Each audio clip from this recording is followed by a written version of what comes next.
Today, I'm going to show you how to make diner-style hash browns. Due to overwhelming response on my last video, almost everybody said they wanted to see how I make hash browns, so here I am to show you that.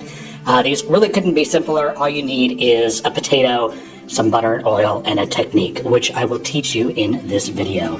So without further ado, let's get started. So obviously for this recipe, you're going to need a potato, and I have a russet potato here. You could also use a red potato if you want. I just like the texture of russet potatoes. Don't use a waxy potato for this. It really doesn't work that well. So stick to russets or a red potato if that's what you like. And I'm just going to peel this. As for size, you want between a 4 and 5 ounce potato. That makes a perfect single serving hash brown, if you will, for one person. But yeah, just go ahead and peel your potato using a potato peeler, of course. Now, once you get your potato peeled, you're going to want to grate your potato. I've got a box grater here. You can find these at any big box discount store, whatever, for just a few dollars. But you want to grate your potatoes into a bowl of water. This is going to prevent your potatoes from oxidizing.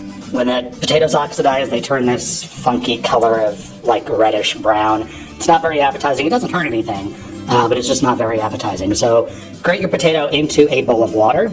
And once you get your potato completely grated, you're going to see that this water is kind of like a foamy, milky, opaque color. That is all the starch in the potato, and you want to rinse all of this starch off. So go ahead and put your shredded potato into a colander, run this under cool water until the water runs clear. You don't want any of that starch in your finished hash browns because that's what's kind of gives people problems and the hash browns sticking to your pan. So go ahead and run this under cold water until the water runs clear, and then you want to dry your shredded potato.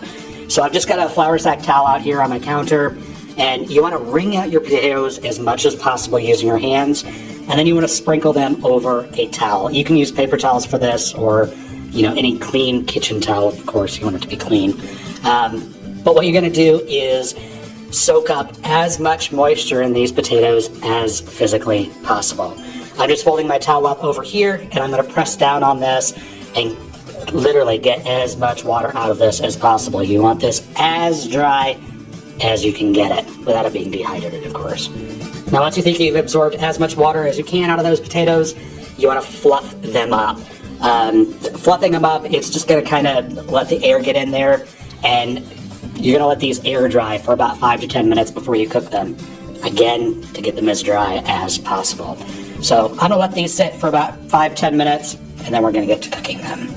Now I've got a 8-inch skillet here, fry pan, whatever you want to call it, it's between medium and medium-high heat. I'm going to put a generous amount of vegetable oil in my pan, as well as a pat of butter. Now do not be afraid of the oil and butter. You're going to need a lot of it. There's probably a good 2.5 tablespoons of oil in this pan. That is what is going to create a nice golden brown hash brown, and it's also going to prevent sticking because you do not want your potatoes to stick to your pan. Now, once those butter solids turn nicely golden brown, you can start adding your hash browns into your pan. You just want to sprinkle a nice even layer here. Like I said at the beginning of the video, it's between 4 and 5 ounces of potato here. You want to gently press this down into the pan, and you want to take a lid and you want to cover this. By covering this, it's going to allow those potatoes to steam and actually cook all the way through, and the bottom's going to get nicely golden brown. And you want to cook this for 5 minutes exactly, covered. Do not lift the lid during this 5 minutes. You just want to let it do its thing. Again, the heat's on between medium and medium-high. And after 5 minutes, you can go ahead and remove the lid. You can see around the edges of the hash brown how it's nicely golden brown. That's when you know that it's ready to flip. I'm going to go ahead and season these liberally with just some seasoned pepper. I'm going to go ahead and flip these, and you want to cook these for an additional 2 to 3 minutes on the second side. Now you can see how nicely golden brown this is, what an even color that is. That's because of the large amount of oil and butter. If you skimp on that oil and butter, it's not going to be golden brown like this. And if you've ever had hash browns in a restaurant, this is how they do it.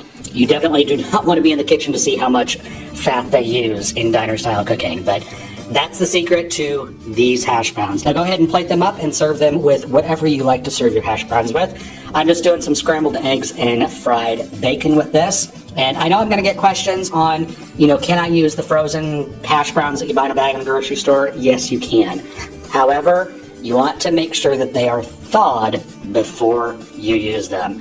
But there you go. That's how you make diner-style hash browns at home. Couldn't be simpler. Just a potato, butter, and oil. So there you go. That's the secret to it.